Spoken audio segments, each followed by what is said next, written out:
이더리움 최근 성적 부진에도 가격 회복을 기대하는 세 가지 뭡니까 형님들? 아까 얘기 드렸죠. 뒤지는 겁니다. 그냥 이더리움 스테이킹 되잖아. 그냥 끝나는 거야. 기업이고 은행이고 일반 분들까지 전부 다 이더리움 쟁여놓고 뭐예요? 3.5%에서 최대 7%까지 이자를 받는단 말이야. 이더리움대로 상승을 하는데 거기다가 4%에서 7%까지 이자를 또 줘. 그럼 회사들이 지금 돈 되는 사업이 어디 있어? 없어. 그냥 돈 쟁여놓고 코인 해갖고 이자 받아먹는 게 최고의 사업 아이템 아니에요, 형님들. 그래서 그렇게 될 가능성이 엄청나게 크다는 거죠. 그래서 이렇게 진행 중이죠, 형님들. 비트코인 ETF 현물 이런 식으로 해갖고 요게 되는 순간 뭐예요, 형님들?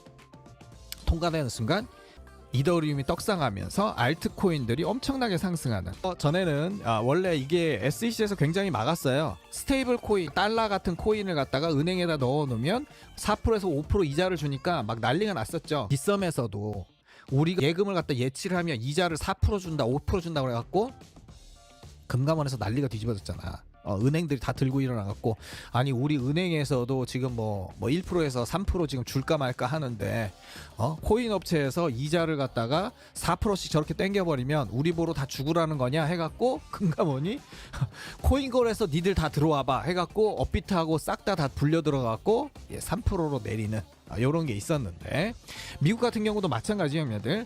은행들이 버틸려면 어떻게 해요, 형님들? 이자 줘서 버텼는데 코인 회사들이 4% 5%까지 이자를 줘버리니까 은행에 예치하는 사람들이 뭐예요? 바보가 돼버렸습니다. 그래서 근데 요거 같은 경우는 이야기가 좀 잘 돼서 SEC가 요거를 이자를 못 주게 막았었는데 요거는 이제 벗어났지, 형님들. SEC 규제 대상에서 벗어난 이후 4%에서 5%까지 올렸습니다. 그래서 USDC 5% 예치 금리 미 중소은행을 향한 도전 뭐 이렇게 나와갖고 지금 뭐 아까도 얘기 드렸지만 뭐 바이낸스나 뭐 일부 거래소 같은 경우는 스테이블 코인 같은 거 예치 이자 많이 주는 데는 뭐 4% 5%씩 줍니다, 형님들. 어마어마하게 주고 있어요.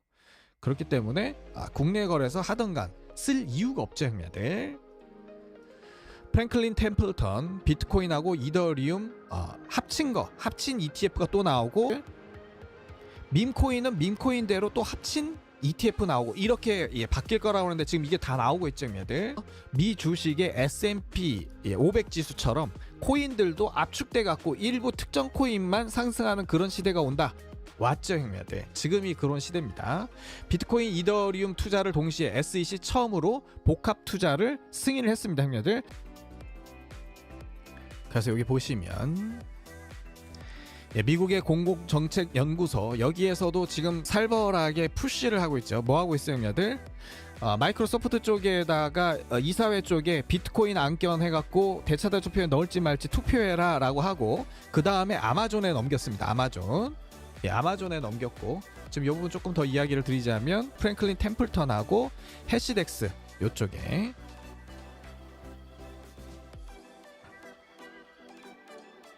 비트코인하고 이더리움 관련해갖고 ETF를 만들었는데 투자 비율만 보시면 되겠습니다, 형님들. 비트코인의 83%, 16%, 여기는 63%, 31% 이렇게 되는 거죠, 형님들. 이런 식으로 여러 가지 상품이 계속 나올 거라는 거. 50대 50도 나올 거고 비트코인 30에 이더리움 70%짜리도 나올 거고 이럴 겁니다, 형님들. 그리고 미국의 공공정책연구소에서 계속 푸시를 하고 있는 이런 모습. 그래서 비트코인을 결국은 대거 수용할 수밖에 없는 이런 거죠, 형님들. 투자자문서 2025년 미 비트코인 ETF 최대 보유자로 부상하고 있습니다. 그래서 여기 보시면 얘네가 지금 헤지펀드예요. 45%. 그리고 인베스터 어드바이저 이런 애들이 지금 투자하고 있기 때문에 얘네 둘만 합쳐도 지금 거의 뭡니까, 형님들? 거의 80% 되죠. 80%. 이런 애들이 투자를 하고 있기 때문에 이제 대중화되는 건 시간 문제입니다. 왜 그러냐면 헤지펀드 먼저 들어오고 그 다음에 전문가들 애널리스트 먼저 들어오고 그 다음에 기업 들어오면서 개인들한테 막 들어오는 막 이런 모습 보이고 있는데 이렇게 된다는 거죠. 이제 비트코인이 대중화되는. 그래서 주식 발행 규모도 30배를 확대합니다. 어마어마합니다, 형님들. 돈이 주식을 3억 3천만 주에서 103억 3천만 주로, 그러니까 거의 한 30배 정도 늘리는 거예요. 30배 정도 늘리고 있습니다. 그래서 자금 조달 옵션을 확대하기 위해서 승인 우선주를 500만 주에서 10억 500만 주 그러니까는 우선주도 10억 주를 갖다가 늘려버립니다. 이거를 하게 되면 시중의 물량, 비트코인 물량이 다 사라지지 않을까. 그 정도로 지금 이제 이야기가 되는 거죠. 그 셀러가 얘기합니다. 애플, 구글 등 보유 현금 비트코인으로 다 대체를 해야 된다라고 언급을 하고 있고, 그래서 지금 외부에서는 마이클 세일러가 이렇게 너무 확장시키는 게 리스크가 있다 그래서 이걸로 다 자꾸 흔들려고 이런 모습도 보이는 거죠. 한번 조정은 있어야 되기 때문에 가장 좋은 게 마이클 세일러 흔드는 이런 모습 좋죠, 형님들. 2025년 비트코인을 가장 먼저 도입할 7대 기업, 요거 전부터 얘기 드렸습니다, 형님들. 매그니피센트 7개 회사, 알파벳, 미디어, 그리고 아마존, 메타, 뭐 테슬라 요런 데 들어가는데, 이런 데서 지금 테슬라 같은 경우는 도입을 했죠, 형님들. 이제 아마존이 도입할 가능성이 굉장히 높아지는 요런 모습을 보이고 있습니다. 그리고 의회 폭동 이후 트럼프를 지지했던 기업들이 속속 취임식에 기부를 하고 있는데 장난이 아닙니다, 지금. 장난이 아니라는 거. 그래서 이 기업들이 지금 일론 머스크하고 트럼프하고 합치니까 너무 강력하다 보니까 지금 금융기업서부터 전부 다 지금 줄을 대려고 난립니다.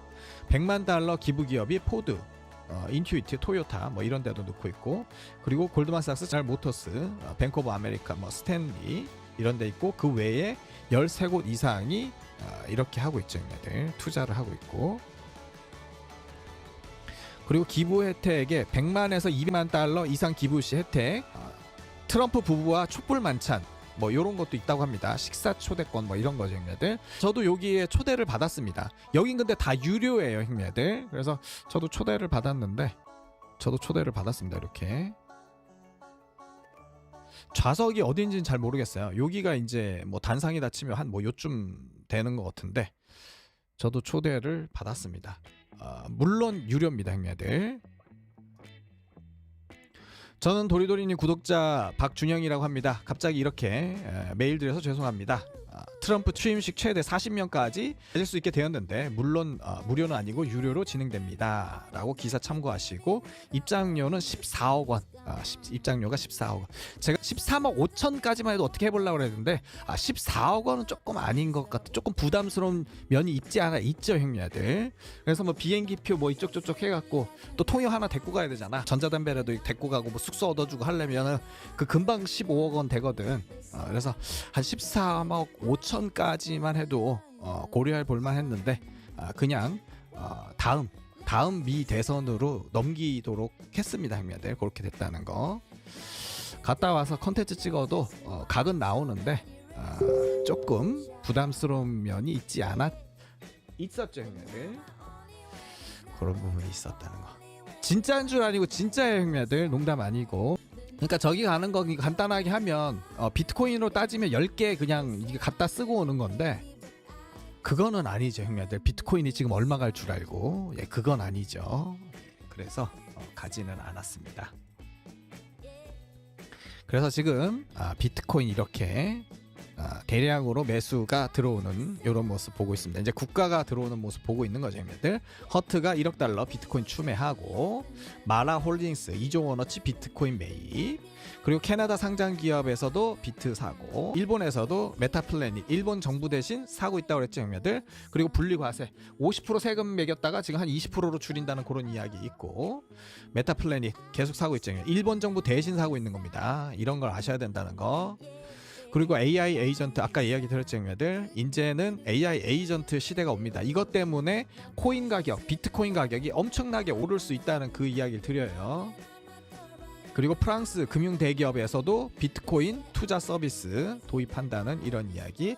엘살바도르 같은 경우는 IMF 쪽에서 계속 사지 말라고 했는데 14억 대출 받으면서 좀 안 하는 것처럼 하더니 결국은 난 그래도 산다. 대출은 대출이고 난 그래도 산다라고 해갖고 계속해서 지원 받으면서도 산다라고 합니다. 그리고 맥스 카이저가 얘기합니다. 달러는 폭력으로 가치를 유지하고 있고, 그러니까 달러를 대체해가지고 뭐가 나오려고 그러면 전쟁이라도 유발시켜갖고 폭력으로 대체하는 반면 엘살바도르를 배워야 된다, 이런 이야기. 진짜 가치는 비트코인에 있다라는 그런 이야기죠, 형님들. 그래서 한국에서도 이렇게 열리고 있는데 우리나라는 국민들이 다 하고 있기 때문에 솔직히 정부에서 안 해도 큰 상관은 없습니다, 형님들. 하면 뭐 도착했지만, 근데 순위상 일본에게도 우리나라는 많이 밀리기 때문에 일본 하고 난 다음에 그 다음쯤 하겠죠. 제 생각에는 내년 중반에서 내년 말쯤에 도입하지 않을까, 그런 생각도 들고, 일단 알트 펌핑만 하면 되니까.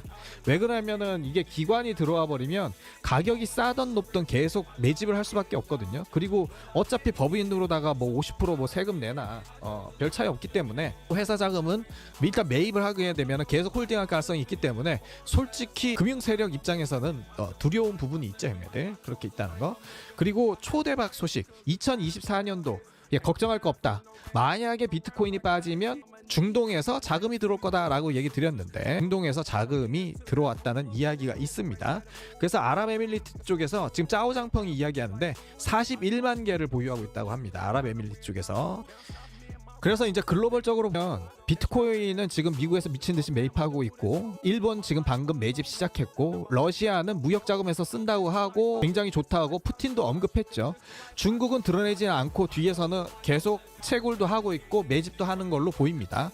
거기에 중동 등 들어왔기 때문에 이제 비트코인은 무조건 사야 되는, 무조건 사야 되는, 그냥 비트코인이 없는 사람하고는 대화가 안 되는, 격이 달라지는 이런 모습을 보일 수가 있습니다, 형님들. 그래서 비트코인이 있는 사람과 없는 사람, 코인을 하는 사람과 안 하는 사람, 비트코인이 있는 사람과 없는 사람, 그리고 코인을 하는 사람 중에 도리 나팅 분들과 아닌 분들, 이런 식으로 나눠진다고 그랬죠, 형님들. 그래서 그렇게 진행되고 있는 이런 모습. 그리고 아랍에미리트 소매 투자자가 37%가 2025년도에 암호화폐를 늘린다는 이런 이야기.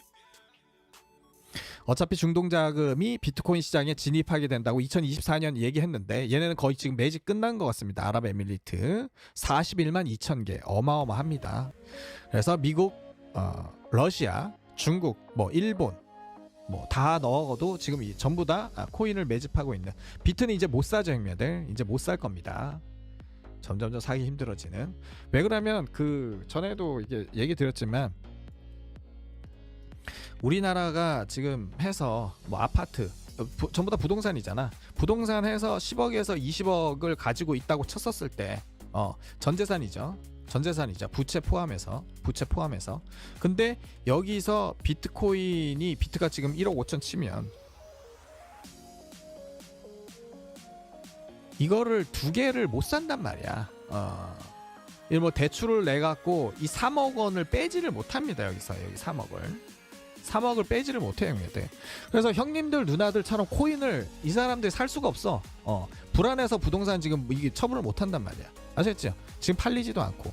근데 이 격차는 계속 늘어나지. 왜? 부동산은 계속 빠져. 던질 사람은 지금 세고 거래가 안 돼. 살려는 사람들도 매물 다 잠그고 있습니다. 지금 뭐 금리도 보시면은 완전 장난 아니기 때문에 금융 위기죠, 형님들. 금융 위기이기 때문에 다들 관망하고 있고, 경매로 이제 빠질 거, 요런 거. 외국 기업들도 또 사러 들어와야 되기 때문에, 요런 부분이기 때문에 이 격차는 앞으로 이제 더 커지는 거죠. 이분들은 못 사요. 그러니까 10억짜리를 지금 막 시중에 막 6억, 5억, 뭐 4억 8천이라도 그냥 던지고 1월 들어오면 괜찮은데, 지금은 아까워서 못 들어오죠, 형님들. 이렇게 된다는 거. 그래서 형님들 누나들은 요게 계속 올라가기 때문에 값쌀 때 주우시면 되겠습니다. 부동산. 그래서 미국, 러시아 비트코인 패권 경쟁 이렇게 되죠, 형님들. 그리고 러시아 재무장관 외국 무역에서 비트코인 자유롭게 사용 가능하다는 얘기. 홍콩에서 ETF 엄청난 성장을 보일 거라는 이런 이야기도 있고, 홍콩에서 지금 거래소 4개 라이센스 부여하고, 싱가포르에서도 13개 기업의 암호화폐 라이센스를 발급을 하고 있습니다. 그래서 싱가포르가 굉장히 중요한 나라예요. 왜 중요할까요, 형님들? 싱가포르 중요한 이유, 왜 중요할까요, 형님들? 이게 우리나라의 모델이에요, 형님들. 한국의 미래 모델이야. 아시겠죠, 형님들? 싱가포르는 지금 전쟁이나 뭐 이런 거에서 굉장히 자유롭잖아. 그리고 무역 자유지대고. 싱가포르의 특징 뭡니까, 형님들? 특이한 특징. 화교 자본이 있고 이스라엘 자본이 있어. 뭐 맨 드루아죠. 드루아 자금이 있는데 평화로워. 여기는 어디에, 형님들? 말라카. 해협을 통해서 무역의 핵심 축이 되고 있죠. 근데 한국은 어떻게 된 형님들? 아직 그렇게 안 됐지. 이런 자본이 들어와야지. 지금 이 정도 갖고는 안 됩니다, 형님들. 그리고 무역이 어떻게 돼요, 형님들? 대한해협. 해협을 통해서 이제 북극항로를 경유하게 되면 기존 교역 대비 시간이 30%에서 40% 감축이 됩니다. 그래서 이쪽 라인이 전부 다 일로 들어오게 됩니다. 그래서 우리나라가 왜 부동산이 해외로 다 팔려가야 되느냐? 요쪽처럼 싱가포르처럼 큰 형님들이 이 통째로 다 먹어야 돼요, 이거를. 근데 지금 우리나라 자국민들의 비율이 너무 높아. 줄여야 돼. 외국인 국민도 줄어야 되고 해외 자본도 더 많이 들어와야 되고 외국인도 더 많이 들어와야 돼. 그래야지 더 안전하게 되는 거죠, 형님들. 소설입니다, 소설. 영상 하단에 자막 지나가는 거. 자막이 지나가도 그렇게 보지를 않더라고. 소설입니다, 전부 다. 그래서 트럼프 의회 동의 없이도 비트코인 전략 비축이 가능하다라고 해서 이제 승인이 됐었을 때, 취임했었을 때 어떻게 진행되느냐, 요게 이제 핵심이죠, 형님들.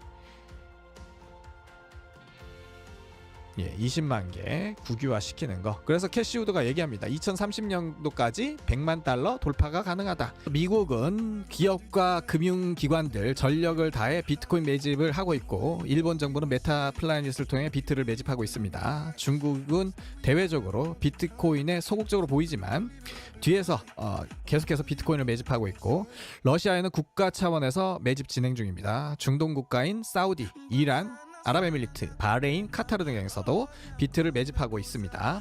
바네크는 비트코인을 비축한다면 2049년까지 미국의 부채 35%를 줄일 수 있다고 언급합니다.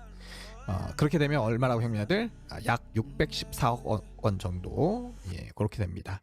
그런 식으로 상승을 하는 거죠. 그래서 지금 우리의 보는 이거는 이제 로그 차트고, 이 로그 차트고, 요거는 이제 우리 비트코인 차트라고 보시면 되겠습니다. 2025년에 갖고 이제 여기서 이제 미친 듯이 이렇게 올라가는 이런 모습을 이제 보는 거죠, 형님들.